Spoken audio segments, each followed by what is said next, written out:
Hi, Dr. Credle. Welcome back. This is picking up with the results section of the overview of my dissertation.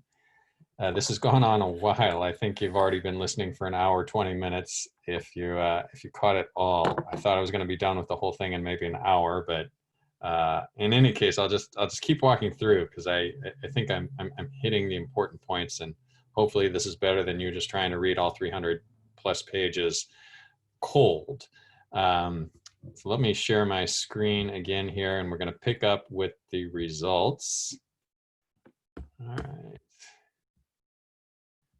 Okay. Dun, dun. All right. Okay. Okay, so here we are looking at the results in the UK. And I went over these 4 sections already. So I'm gonna break it down.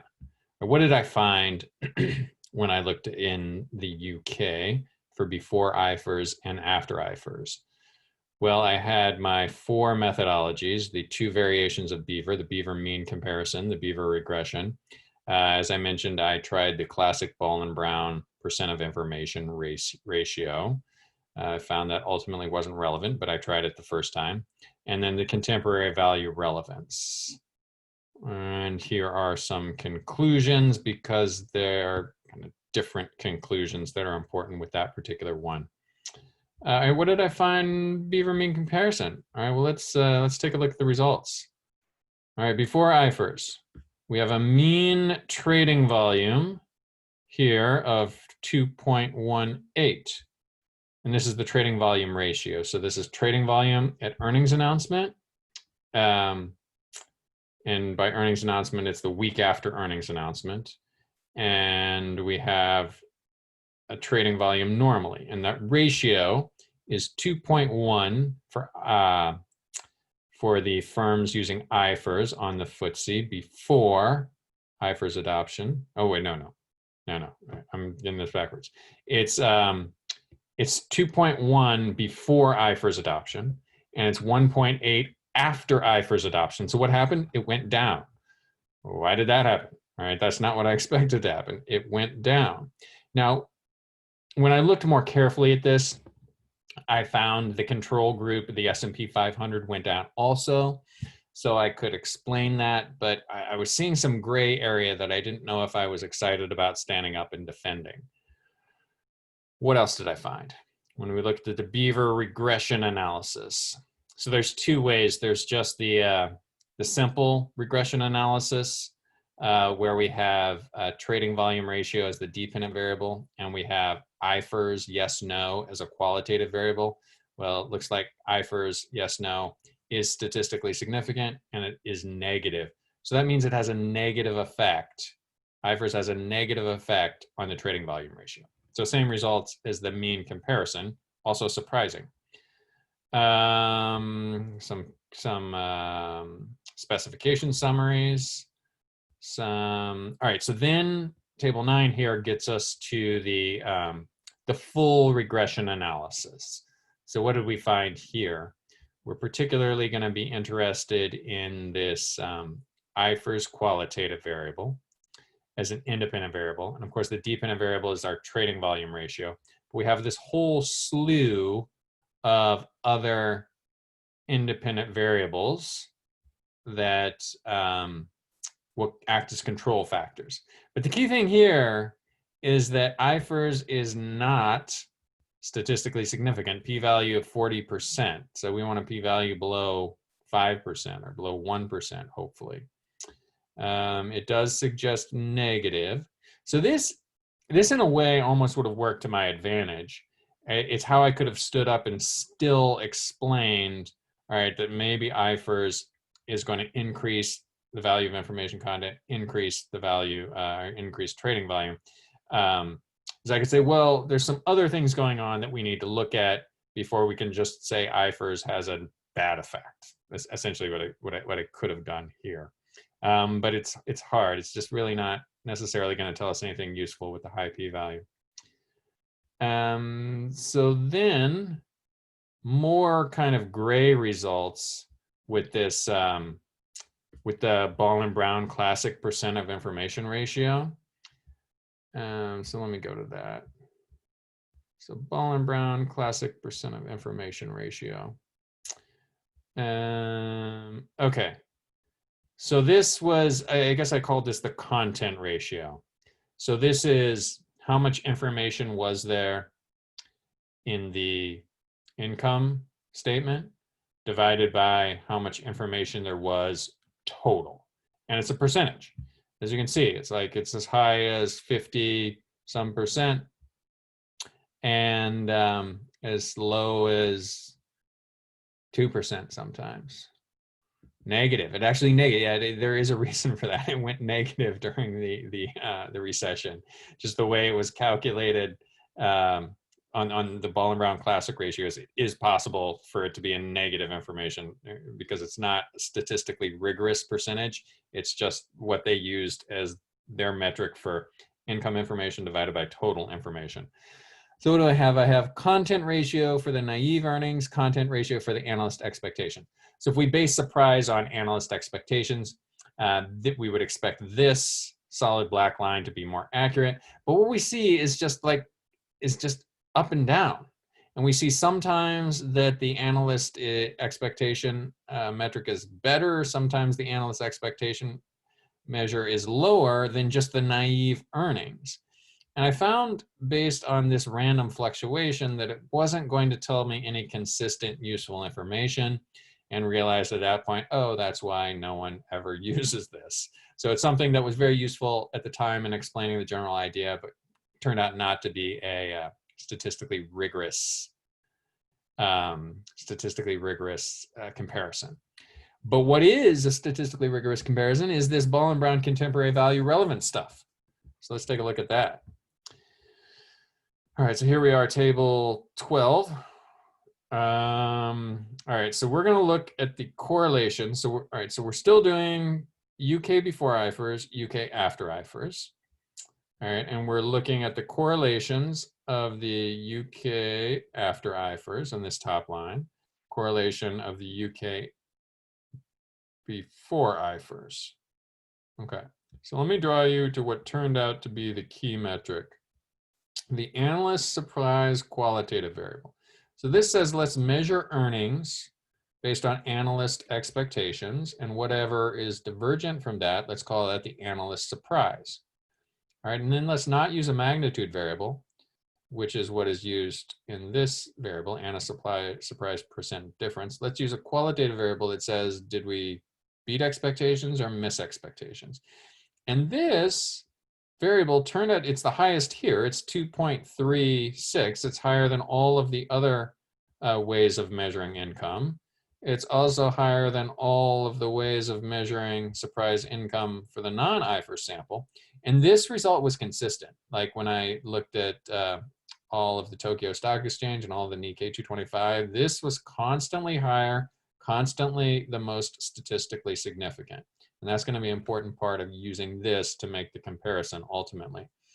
But what do we see? All right, so we see for the IFRS, we see that surprise earnings and prices correlated with a correlation ratio of 0.236. And for the non-IFRS is not even statistically correlated. Okay, so that's strong evidence of IFRS superiority.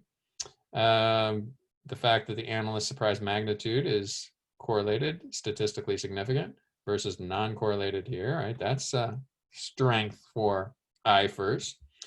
No, this is not, all right? So if we look at drift-adjusted qualitative variable, it suggests that non-IFRS is slightly better. And then naive earnings, it turns out we're just not going to care about naive earnings because of that whole argument. It doesn't really matter if you get 10% increase in your earnings, because if the market was expecting a 12% increase, then that's 10% becomes a bad thing. But it does, depending on the year, happen to show correlations. But ultimately, where I'm going to rest my my case is with these analyst expectations, and in particular analyst expectation qualitative variable. As you can see here, I could have tried to make a case. Ultimately, I didn't. I said I'm done with the UK because these two, the Beaver mean comparison, the Beaver regression comparison, gave me results that I just would have had to explain so much. so many moving parts, and it's just not a clear, consistent conclusion that I wanted, which I think is going to be a little more exciting when I stand up and defend. All right, so that's the UK before and after. Now the UK IFRS versus the UK non-IFRS, it's kind of the same type of thing, except it involves a lot more. It involves a lot more companies, and it does this UK. If we look at all the UK firms that use IFRS and all the UK firms that don't use IFRS, and then add in the US's control group, does muddy that sample a little bit. But it does, I think, as I recall, this all showed IFRS superiority. What did I find for the mean comparison? So mean IFRS, FTSE, 1.8 trading volume. IFRS, non-IFRS, 1.7. Yes. Okay, so the difference, is it statistically significant? Yes. All right, so that's indication that IFRS is superior. What did we find for the Beaver regression? The simple regression is going to say the same thing as the mean difference. It's going to say the qualitative IFRS variable is the independent variable, is going to be statistically significant if we say 5% is our threshold, so it's 2.9%, and it's positive, which means IFRS has a positive result. Okay. This simple regression is not going to be as important as the multiple regression, so let's see what the multiple regression showed us. Okay, here we go. IFRS qualitative variable is one independent variable, 6.7% p-value. Is that statistically significant? Arguable. All right, when we include all these other independent variables, often we're going to get a higher p-value for any one of them. So sometimes we can relax this to 10% and say, okay, all right, we can make an argument. We can make a case here. There's also going to be some interesting takeaways. What else is statistically significant? What else? Number of analyst recommendations, and it's negative.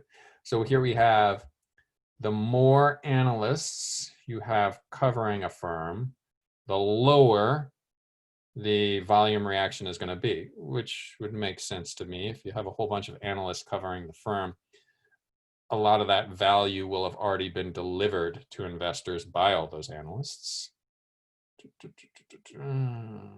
Shares outstanding is negatively related. So that means if we have a whole lot of shares outstanding, we're going to have a smaller volume reaction. Maybe bigger company, more known about those bigger companies, smaller reaction. Naive percentage change. So this is just that the income goes up if it's naive increase. And a few of these earnings variables are statistically significant. Naive, positive, naive, qualitative, yes, no, did we have more or less than the year before? Drift adjusted percentage. All right, so did it beat the drift adjustment in terms of income?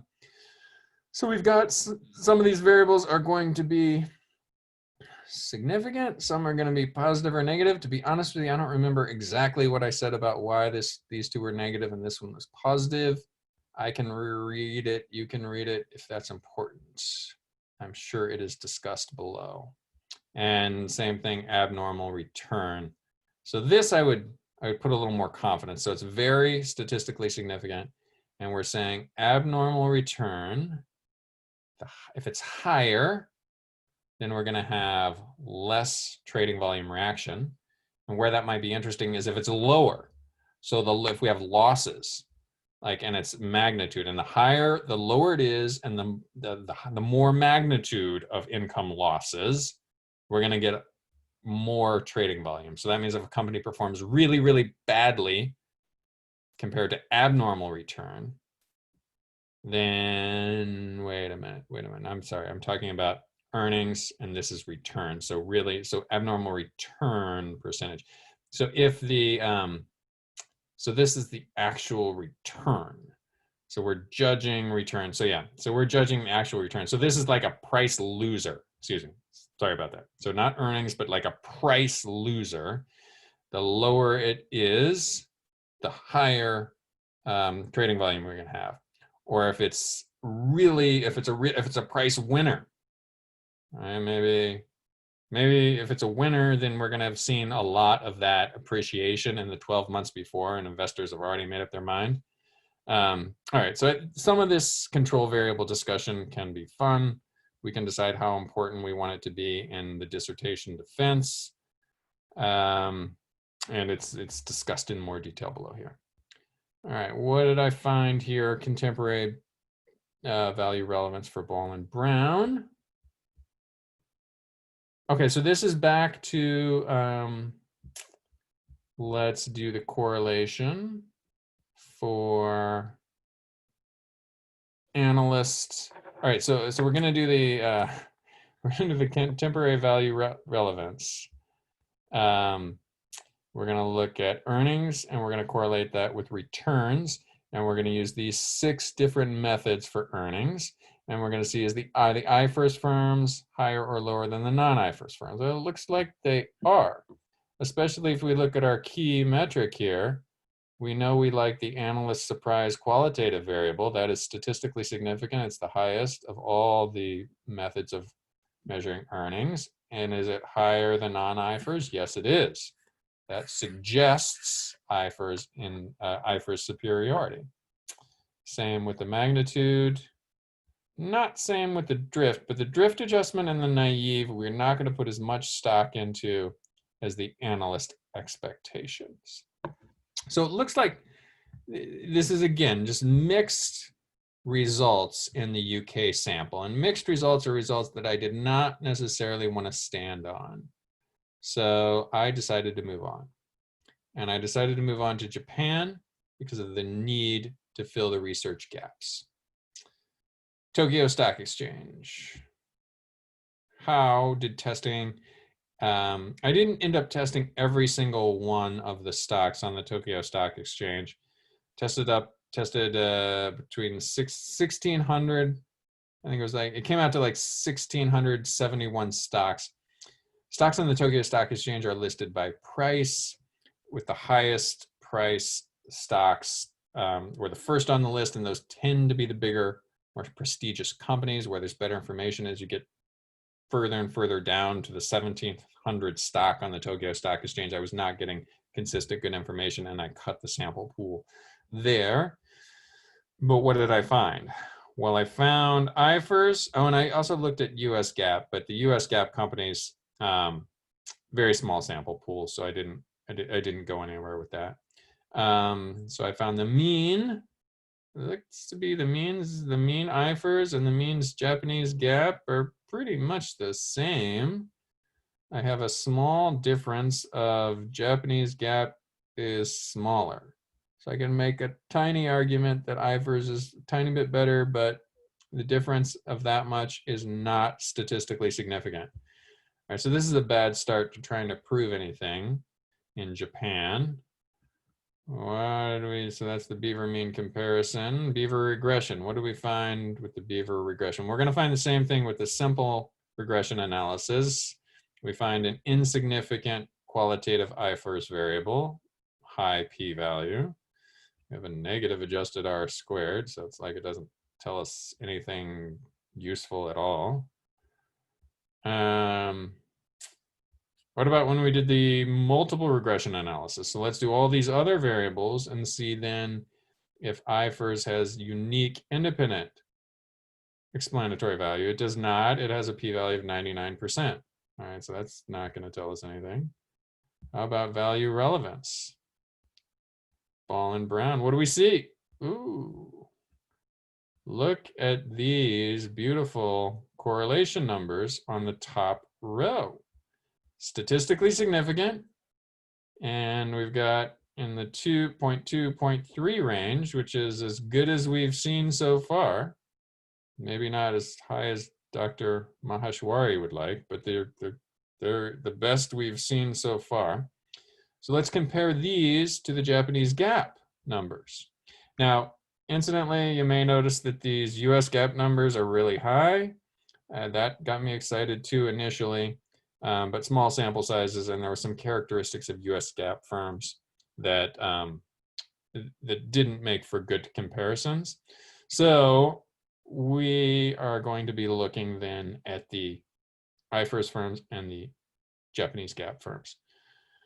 Okay, so our favorite way of testing the analyst surprise qualitative variable, we've got 0.3 versus 0.52.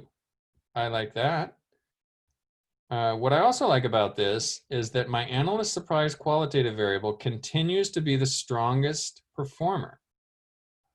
All right, how about analyst supplies magnitude? All right, well, I've got, that's statistically significant for the IFRS firms. It's not even significant for the Japanese GAAP firms.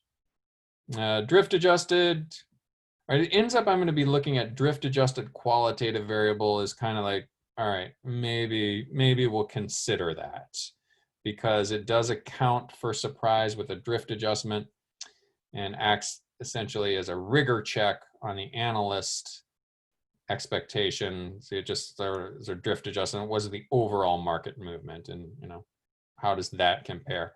So maybe this drift adjusted qualitative variable is something worth looking at, and it shows Japan's superiority. So that's kind of contrary, but we would be more inclined to believe the analyst expectations. All right, so we've got some strong correlations here, which are not unusual when we look at certain time periods for naive qualitative, but naive is again not something that we're going to base a lot of our conclusions on. All right, so Tokyo Stock Exchange, we mixed results. If we look at the Beaver mean comparison, Beaver regression, and contemporary value relevance was really the only ray of hope for IFRS. And then I said, well, let's look at the Nikkei so we can get a tighter comparison group. All right, all the stocks on the Nikkei 225. Let's see if we can take the sample of IFRS firms on the Nikkei 225 and compare it to the non-IFRS firms and see if controlling for those firm characteristics that are going to put them on the Nikkei 225 is going to give us a fair comparison. And it turns out it did. It turns out it's something that I'm comfortable, excited about standing up and defending. So the first thing I did is I said, well, wait a minute, is this biased? All right, is my sample of Nikkei firms different? Is my sample of Nikkei IFRS firms different than the whole sample of Nikkei firms? So let's do a proportional difference test. All right, so here are the GICS sectors. All right, so we've got our IFRS. Okay, so this is the number. So in my sample of IFRS firms over the sample period, which was it was 2008 to 2019, and IFRS was allowed in 2010 in Japan. So there were 300 examples of companies, 310 examples of companies that produced earnings announcement in IFRS. How about the whole Nikkei over that time period? 2,600 of them. And what was the breakdown, right, of different industries? So here we've got the IFRS percentage of industries. We've got the Nikkei percentage of industries. What's the difference? Let's do a proportional difference test, give it a Z statistic. And any of these p-values that are below 0.05 are concerning. Even below 0.1 would be a little concerning, below 10%. All right, but there only is one that's below 5%, and it's only one that's even below 10%. So this is a healthcare. So it may be that there's a slight bias a bias in healthcare, that more healthcare firms are choosing IFRS. Okay, so what does that mean? Maybe there's an extra benefit for healthcare firms. And if we look at this sample, we could be making conclusions that are only relevant to healthcare firms. And I'm being dramatic. That's just the extreme example. All right, but the good news is we only found one of these industries that showed any bias at all. And we just have to qualify, all right, maybe these benefits are more likely to occur with healthcare firms. Okay, I did chi-square goodness of fit test. It turns out that there is a difference in the proportion of IFRS samples, firms, versus the proportion of industry breakdown in the whole Nikkei. But I turn back to this proportion difference test and say, well, it's not systematically different with the possible exception of healthcare. All right, so did the chi-square. All right, so now we've done these comparability tests. Let's look at the three methods we have. Beaver regression. All right, what do we see for Beaver regression? All right, so this is all years, like I said, from 2008 to 2019. Let's look at the top section here. Let's look at all years. IFRS mean training volume, 1.49. Japanese gap, 1.2. All right, we're not really looking at US gap. It's just interesting for future research. All right, so we've got a higher mean, sorry about that, higher mean trading volume of this much. Is it statistically significant? 2 stars, yes, at the 1% level. All right, so we are rocking and rolling if our intention is to say that IFRS is better based on the mean comparison. Does the median comparison continue to support these results? All right, median, yes, median is higher. Okay, so that's just a little extra. Median is higher. Now let's look, there could be a problem here if we look at skew and kurtosis. Okay, so skew.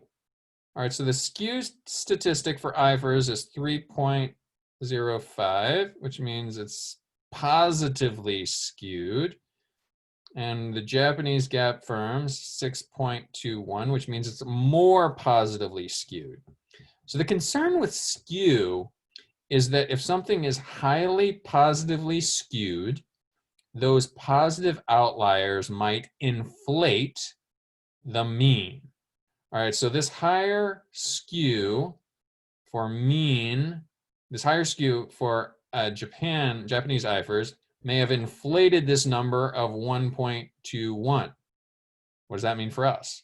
Well, this number of 1.21 could be artificially higher than it really is. And in fact, if we look at the median, it kind of suggests that the median is lower. But that doesn't compromise our results because we're able to say that IFRS has a higher mean, even though Japanese gap might be artificially skewed. So that supports our results. And then this kurtosis statistic, we have highly leptokurtic, which is like a tight distribution.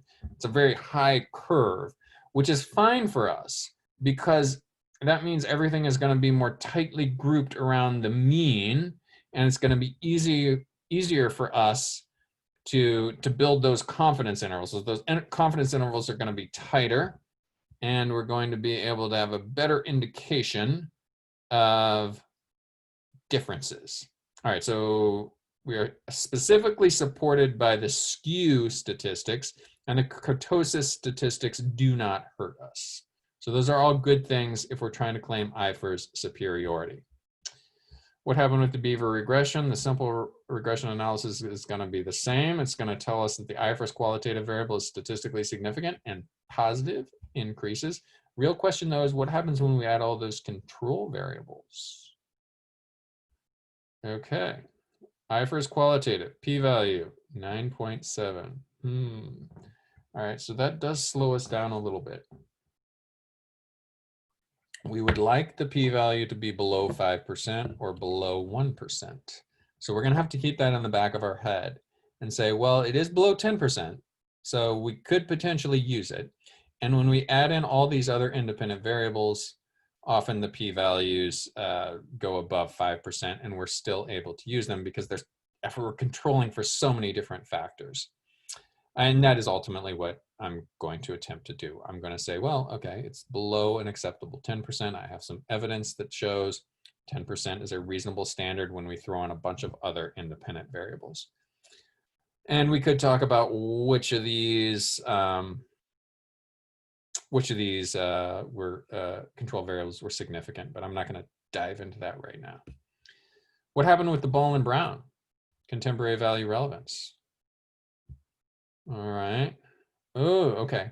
So I did my contemporary value relevance, that chart that I showed you on the UK and the Tokyo Stock Exchange. I'll show you that in a minute. But I also did these ranking tests. because a discussion I've alluded to several times is what's the best way to measure surprise earnings? Is it naive? Probably not. Is it drift adjusted? Arguably.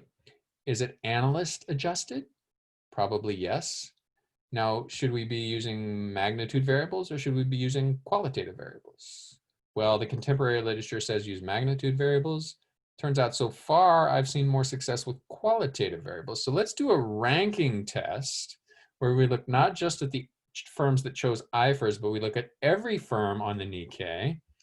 And let's break down which ones are more highly, so of every firm on the UK, what are the correlations using all these different earnings metrics to price changes, to abnormal price?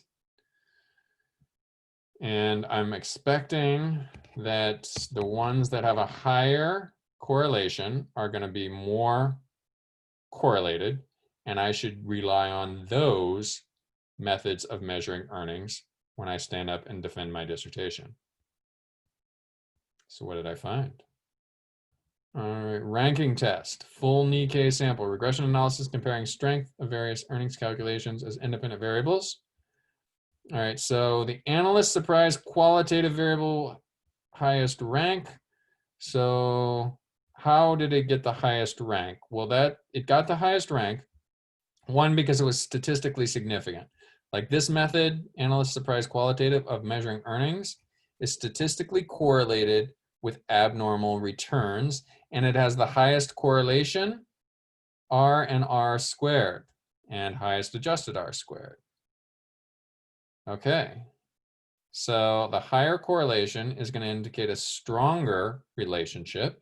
So this top method of measuring earnings has a much stronger method, is a much stronger, is much stronger than the others. So analyst adjusted qualitative, drift adjusted qualitative. So these naive, yeah. All right, so it's these three qualitative variables in this order: analyst, drift adjusted, and naive. And you can see the R squared R's go down.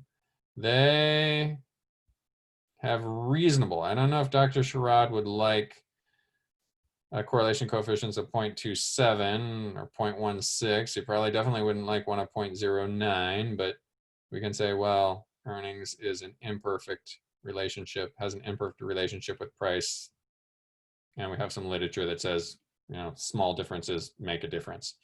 And these qualitative variables all give us something reasonable. What does not really give us anything reasonable, I guess it's just a little bit lower, is all the magnitude variables. Magnitude based on drift adjusted, magnitude based on naive, even the magnitude based on analyst percentage, all give us very low correlation metrics.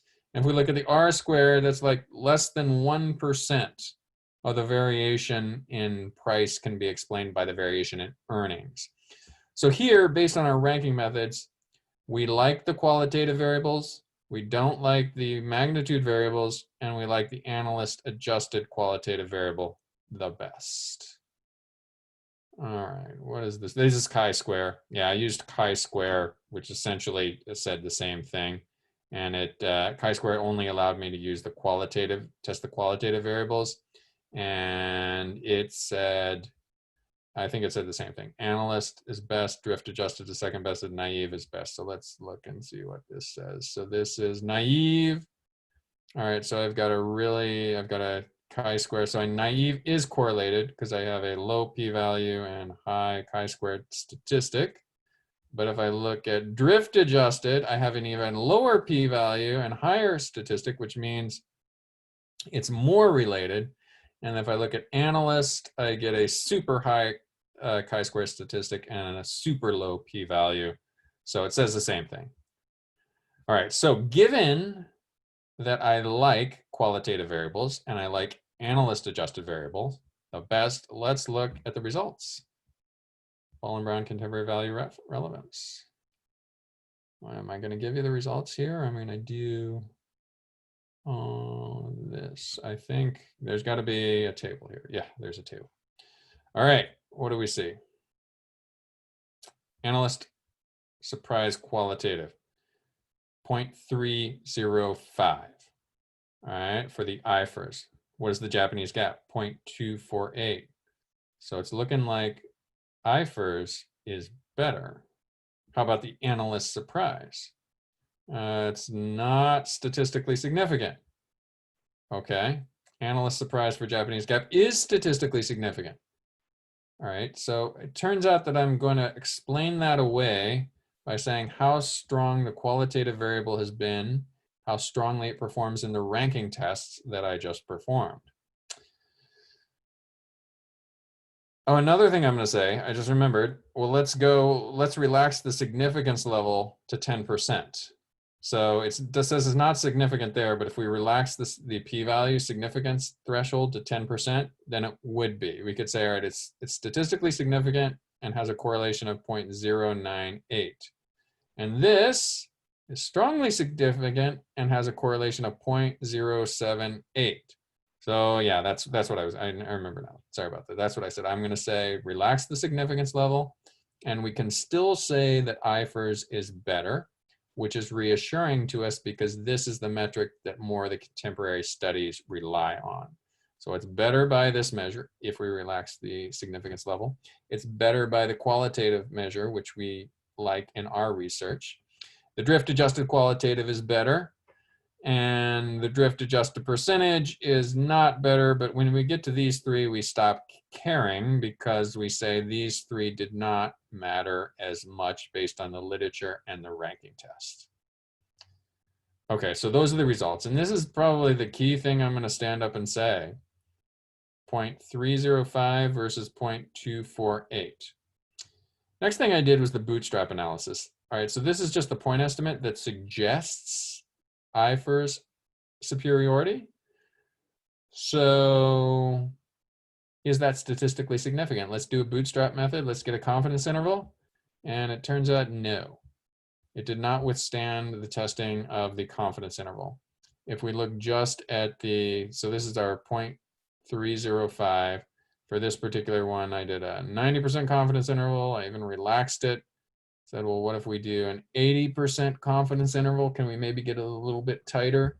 In both cases, it gets the low gets below what is in the point estimate of Japanese gap.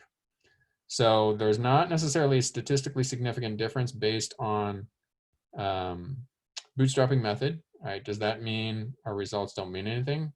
No, because there are a number of studies that just say, well, this is higher, so it suggests superiority. And also, this is a part of a mosaic of evidence. If we consider the Beaver mean, the Beaver regression analysis, and all the IFRS literature that points to superior expectations. Okay, and then this is just a breakdown of those different earnings. I spent so much time saying, how should we measure earnings? So this just goes through those results that I've, of each one. And then when we get to the conclusion, I'm going to say, well, let's look at the results of each one and figure out which ones we should weigh more heavily. And as I've mentioned several times, I'm going to weigh the analyst adjusted qualitative variable the most heavily. I'm going to weigh naive variables the least heavily, and drift adjusted we're going to kind of consider. All right, so those are the results, and I think I've kind of hit on everything I'm going to say in the conclusion. Well, let's just look at it. So I've got the same breakdown. I've got the two ways I looked at the UK. I've got the Tokyo Stock Exchange, and I've got the Nikkei. So let me then just say at this point, these four sections are going to be the conclusions that I've essentially alluded to as I went through each of these steps. So what does that bring us then to the overall conclusions? Stronger information content in IFRS, right? That's the key. That's what I've been trying to find, and that's what I found. And how am I going to support that? And then also the interesting strength of qualitative variables over magnitude variables. Talked about this several times in this video. So measuring earnings in a qualitative fashion, saying did it beat expectations or miss expectations, or was it just bigger than drift adjustment, smaller than drift adjustment, or it could be even naive, more than last year, less than last year. The idea of a qualitative variable being the strongest was an important takeaway. So what's the case for information content and IFRS? Well, it's all of the things that we discussed in the results. We find the Beaver mean comparison is higher. We find the Beaver regression indicates higher. We find that the Ball and Brown value relevance suggests higher.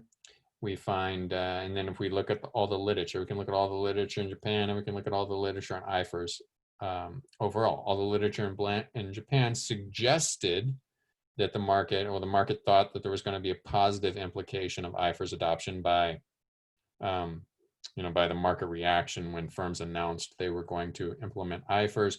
We had increases in price.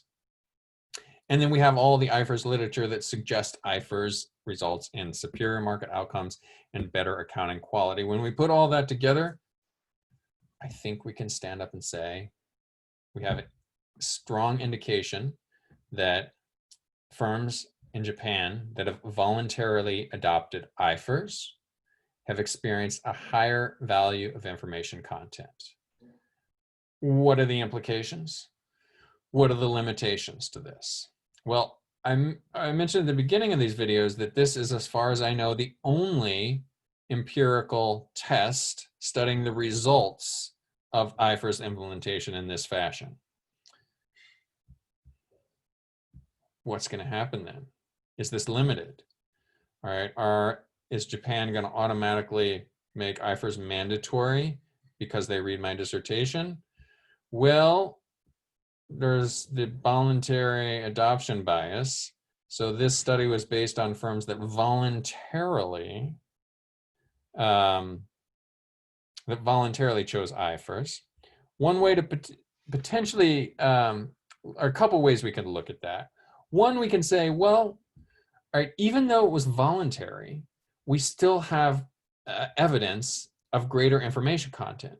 So why not? Why not let firms choose an accounting standard that's going to give them better information content? So that's a valid argument and supports the use of IFRS, at least the use of IFRS on a voluntary basis. Another way we could address that issue is say, well, let's go back, let's do a before and after comparison.